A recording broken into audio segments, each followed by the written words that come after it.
en dos muestras posteriores a aneuploidía. Entonces, esto es lo que pudiera corresponder a los datos de mosaicismo. Ahora, ¿qué pasa con los embriones que de entrada ya tenían una aneuploidía ya diagnosticada? Eran 163 embriones, pero bueno, algunos tenían más de una aneuploidía, por lo cual de la muestra inicial había 241 cromosomas aneuploides. Se tomaron 4 muestras, por lo que se esperaba que hubieran 964 cromosomas aneuploides. Pero ¿qué es lo que se vio? Que solamente se confirmaron 944 de los 964.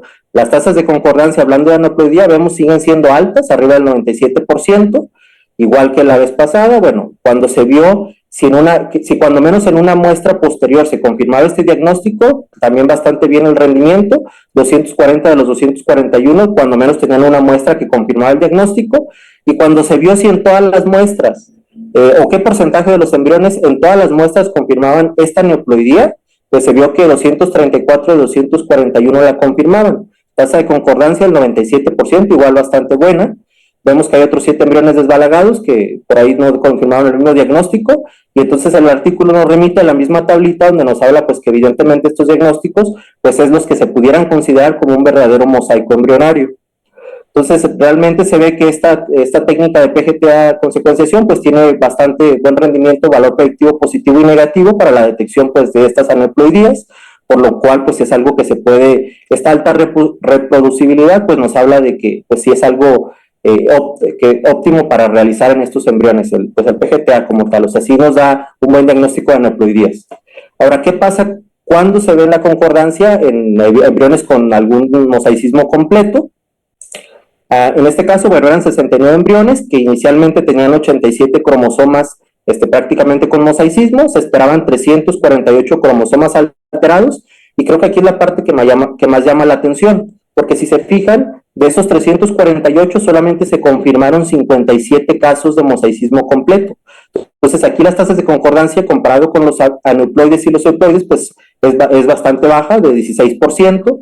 Cuando se vio la reproducibilidad con respecto a en cuánto sí podíamos confirmar el diagnóstico con al menos una muestra posterior, se vio que fue en un 39%, y cuando se vio el número de embriones en los que se confirmó en todas las muestras posteriores el mosaicismo, solamente se confirmó en 2 de 87. Entonces vemos que la concordancia para mosaicismos es bastante baja. Entonces esto pues nos puede hablar un poco sobre la rareza realmente de un evento mosaico como tal. Ahora, ¿qué pasa con los mosaicismos segmentarios? Es algo muy similar. De los 372 cromosomas con alguna alteración de mosaicismo segmentario esperados, solamente en 69 se vio esta concordancia, un 18%. Cuando se intentó ver, pues, que cuando menos en alguna muestra se confirmara el diagnóstico, fue un 41%, y cuando se vio el número de embriones que realmente en todas las muestras confirmaban este mosaicismo segmentario, solamente se vio en 2, bastante bajito, 2%. Entonces vemos cómo esta similitud, de acuerdo a los autores, pues ellos sugieren que pueden tener una misma etiología en tanto los mosaicismos completos como los segmentarios. Ahora, el último grupo es aquellos que tenían una aneuploidía, pero solamente segmentaria. Eran 304 los cromosomas que se esperaban que tuvieran alguna alteración de este tipo. Curiosamente aquí fueron 180 de 304. Vemos que la concordancia es más alta que en mosaicismos completos y segmentarios. Igual cuando se vio que en una sola muestra confirmara el diagnóstico fue hasta un 76%. Y cuando se intentó ver cuántos de estos embriones realmente confirmaban el diagnóstico en todas las muestras posteriores, se vio que fueron 34 de 76, un 42% de concordancia. Como vemos, esta concordancia es más alta en todas las muestras que los mosaicismos segmentarios o completos, pero si lo comparamos, por ejemplo, con las tasas de concordancia de embriones aneuploides o euploides, pues vemos que pues, sigue quedando muy baja. Entonces, lo que ellos sugieren en este artículo es que estas alteraciones segmentarias, de aneuploidías segmentarias, perdón, pues tiene no solamente un componente pues, mitótico, sino también puede tener un componente meiótico. Y ya cuando entran ellos a la discusión de sus resultados, pues ven que hay muchas diferencias con respecto a la concordancia. Como veíamos, cuando tratamos de ver concordancia de euploides y aneuploides, pues sí es muy alta la concordancia. Entonces esto pues sugiere que realmente hay una naturaleza meiótica y que realmente el PGTA pues es apto para analizar este tipo de casos. Ahora, cuando se ve la concordancia en embriones cromosómicos completos o con resultados segmentarios, vemos que la concordancia cuando se compara la primera muestra con las muestras posteriores o las rebiopsias, pues es mucho más baja. Ellos tratan de explicar un poco con respecto a los orígenes de estos errores, diciendo, bueno, que la aneuploidía pues prácticamente corresponde, como ya vimos, a algún proceso meiótico que se da antes de la embriogénesis, por lo cual va a ser altamente reproducible. En el caso de los mosaicismos, pues ellos lo atribuyen más a errores mitóticos que se dan después de la fertilización, justo porque pues ellos mencionan que en esta etapa pues hay más propensión a errores durante estos primeros días por esta rápida actividad mitótica que es regulada por el ARN y por las proteínas maternas. Ahora, los que quedan como, que ya decimos, bueno, no son aneuploides ni en este caso mosaicismo, sino que tienen una alteración o alguna aneuploidía, pero solamente segmentaria, que decíamos, a lo que mencionan en el artículo, pues las concordancias difieren. Ellos sugieren que en los casos en que la concordancia es muy baja, pues tiene que ver con algún proceso mitótico, y donde la concordancia es más alta, pues evidentemente puede ser un proceso meiótico más similar pues a una aneuploidía total. Y entonces, ¿qué impacto puede realmente tener esto en la clínica? ¿De qué nos sirve estos hallazgos? Pues de entrada, porque sabemos que el PGTA, pues una de sus preocupaciones es que nos diagnostique como erróneamente a estos embriones que verdaderamente son euploides y es mosaico como aneuploides o que ocurra este tipo de diagnósticos erróneos. Sin embargo, lo que dice el artículo, pues es que realmente el mosaicismo es muy bajo, es algo que realmente no se reporta en una mayor, pues como decía, bueno, decían en la clase hasta un 6%. Y en el caso, por ejemplo, de mosaicismos completos, pues que justo es lo que les mencionaba ahorita, pues ellos mencionaban que la importancia de esta reconfirmación realmente pues puede volverse insignificante, porque realmente un mosaico uniforme, pues solamente, bueno, aquí el artículo lo menciona, pues solamente en 3% de los cromosomas de los embriones pues se puede encontrar. Y aparte, como mencionaban en la clase, pues también hay muchos informes de nacidos vivos que se transfirieron embriones mosaicos con buenos resultados, por lo cual pues realmente esto de confirmar un diagnóstico de mosaicismo no es algo que de entrada se sugiera. En el caso de las anomalías segmentarias, pues en este caso hay artículos que sí mencionan que hay mayor tasa de pérdida, menor tasa de implantación. Algunos otros artículos dicen que los resultados son muy similares a los mosaicos completos. Sin embargo, de acuerdo a este análisis, pues quedaría como la división, ¿no? En los procesos en los que hay un mosaicismo segmentario, pensando que tienen una alteración o algún proceso mitótico, pues entonces ellos sugieren que pueden tener similar pronóstico que los mosaicos completos, por lo cual en teoría buen resultado de embarazo, pero en el caso de los embriones que tienen alguna aneuploidía segmentaria, pues si esta fuera por algún proceso mitótico, pues ellos sugieren que puede ser el pronóstico muy similar a estos otros, pero en el caso de que tengan algún error meiótico, pues más bien pudieran tener alguna alteración más similar a las aneuploidías completas, y entonces la recomendación que ellos dicen en este estudio, pues es que estos embriones, si se van a transferir, pues se transfieran ya después de que nos agotemos otras opciones, como algún tipo de mosaicismo completo o mosaicismo segmentario. Ahora, con respecto a la utilidad de la rebiopsia, pues ellos ven que realmente como no hay una concordancia muy alta, pues realmente el uso de esta rebiopsia se vuelve limitado, y aparte pues también teniendo en cuenta pues que puede tener cierto efecto negativo este proceso de estar desvitrificando para rebiopsiar y luego volviendo a vitrificar. Entonces pues ellos lo que sí de entrada sugieren pues es pues asesoramiento genético pues en todas las pacientes que van a estos estudios. Y pues como conclusión ellos tienen que el PGTA pues puede ser susceptible a ciertas limitaciones biológicas y técnicas, pero pues debido a este análisis pues vemos como si esta marcada tecnología en el PGTA pues se puede lograr con esta secuenciación de próxima generación, por ejemplo de estos estudios específicos que pues sí pueden tener mejor rendimiento. También como conclusión ellos dicen que esta precisión mejorada de este PGTA por secuenciación pues permite un diagnóstico más preciso que va a diagnosticar no solamente errores meióticos sino también errores mitóticos. Otra conclusión que ellos tienen es que la recurrencia del mosaicismo realmente es bastante rara y pues que este estudio va a potenciar la confianza en la capacidad predictiva justo del PGTA mediante este método de secuenciación en una única biopsia para reflejar pues, realmente la biología del resto de las células del embrión. Y pues creo que por mi parte es todo. Muchísimas gracias, Ángel. Creo que lo expusiste muy bien, haciendo énfasis justamente de lo más importante de este trabajo. No sé si alguien tenga alguna duda respecto al artículo. una de las cosas más importantes que creo que quiero que todos se lleven a su casa, relacionado con este artículo, es justamente esto, ¿no? O sea, si tenemos un resultado euploide, tenemos una certeza de que ese embrión es euploide en todas sus biopsias, da igual donde hayamos biopsiado y viceversa, ¿no? Si tenemos un resultado aneuploide, tenemos una certeza muy grande que cualquier otra biopsia que hubiéramos tomado de ese embrión, hubiéramos obtenido el mismo resultado. Por lo tanto, el valor predictivo del PGTA es muy bueno. Sin embargo, existen todos estos hallazgos secundarios que el desarrollo de las tecnologías con los años para realizar el PGTA hace que seamos capaces de diagnosticarlo o de encontrarlo. Sin embargo, el impacto clínico aún está un poco como nublado, digamos.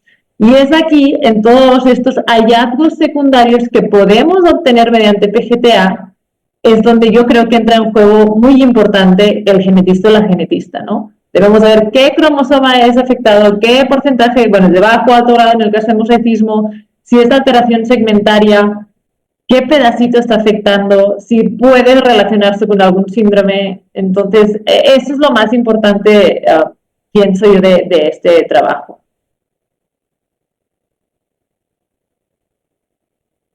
¿Preguntas? Ana, yo tengo una pregunta. ¿Tienen ustedes algunas estadísticas en Vida Genetics de rebiopsia de embriones mosaicos? No. Todavía, es que digo, es difícil por el número, pero dije, a ver si sería interesante empezar a juntar poquito a poquito, a ver. No, porque primeramente sería totalmente para fines de investigación, porque pues, no se recomienda la rebiopsia de embriones mosaicos. Justamente acabamos de hacer un trabajo de rebiopsia en embriones caóticos, que de hecho presentamos en el Congreso Europeo para ver si lo podemos presentar. Y sí hemos visto que ciertos embriones caóticos, si son caóticos en mosaico, es decir, que presentan 5, 6 o más alteraciones, pero todas están en mosaico, hemos obtenido resultados euploides. Entonces, de aquí sí te puedo decir eso. Por lo tanto, es muy importante esto, ¿no? Euploide, no hay duda. Aneuploide en 1 o 3, no hay duda. Todos esos rangos intermedios es donde el valor predictivo del PGTA disminuye. Y es por lo que es importante un asesoramiento genético si no disponemos de embriones euploides. Pero no, con mosaicos estaría genial, pero no lo hemos hecho. Muy bien. Ya estamos sobre el tiempo, pero ¿alguien más tiene? Susana, ¿una pregunta tienes del artículo? Sí. Si la diferencia ¿qué es un cromosoma, un mosaico cromosómico completo? ¿Qué es o cuál es la diferencia con un mosaico caótico? Sí, es que, bueno, mosaico, ¿no? ¿Te refieres, supongo, a referencia del mosaico cromosómico completo? En el trabajo se hacen diferencias entre whole chromosome aneuploide, creo, que es cuando tenemos una trisomía o una monosomía, o cuando tenemos cromosomas de más o de menos en mosaico. Es decir, cuando tenemos una trisomía o una monosomía, biopsiamos las células del trofo y encontramos la misma alteración en todas las células del trofo ectodermo, ya sea trisomía, ya sea monosomía. Cuando es mosaico, quiere decir que biopsiamos estas células y algunas células biopsiadas presentan la alteración, pero otras células biopsiadas no presentan alteración. Y es este patrón que vemos nosotros cromosómico con número de copias intermedias que nos puede indicar o nos indica que hay células normales y hay células con una alteración. Y evidentemente el impacto clínico es diferente. Pero, Susana, sí, creo que también te referías cuando tenemos un mosaico de una aneuploidía completo, de un cromosoma completo, es que tienes, por ejemplo, todo el cromosoma 21 de más o todo el cromosoma 8 de más, ¿no? O sea, es completo el cromosoma. Una aneuploidía segmentaria quiere decir que solo un fragmento de alguno de los cromosomas está de más o de menos. Hay varios síndromes en genética que se relacionan a esto, por ejemplo, el 4P-, ¿no? Que es el Cri-du-Chat. Perdón, el 5P-, el otro es el 4P-, es Wolf. Entonces, que en el cromosoma 5, en el brazo corto, un pedacito está ausente, ¿ok? Pero esa es la diferencia entre una aneuploidía completa, cuando es el cromosoma completo, o segmentaria, cuando es un fragmento de un cromosoma. Gracias. Y caótico cuando hay aneuploidías en varios cromosomas. Exacto. Muchas aneuploidías, muchos cromosomas alterados. 3 o más cromosomas, ¿no? Tienen trisomía 21 más de lesión del 16 más otra trisomía del 4, ¿no? Eso es caótico.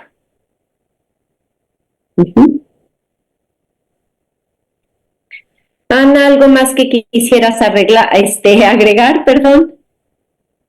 No, nada más.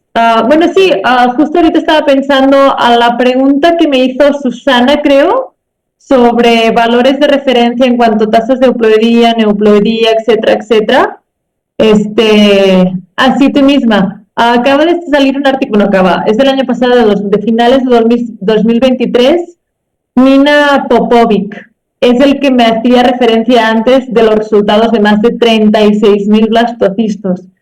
Búscalo, Nina Popovic, PGTA, y ahí puedes usar ese trabajo como referencia.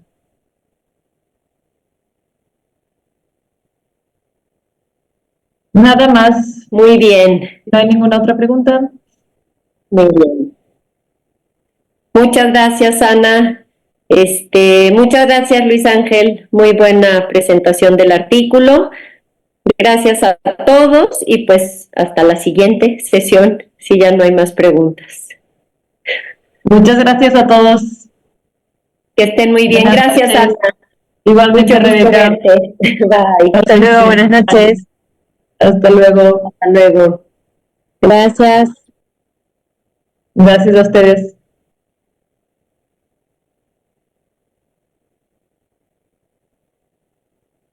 Recording stopped.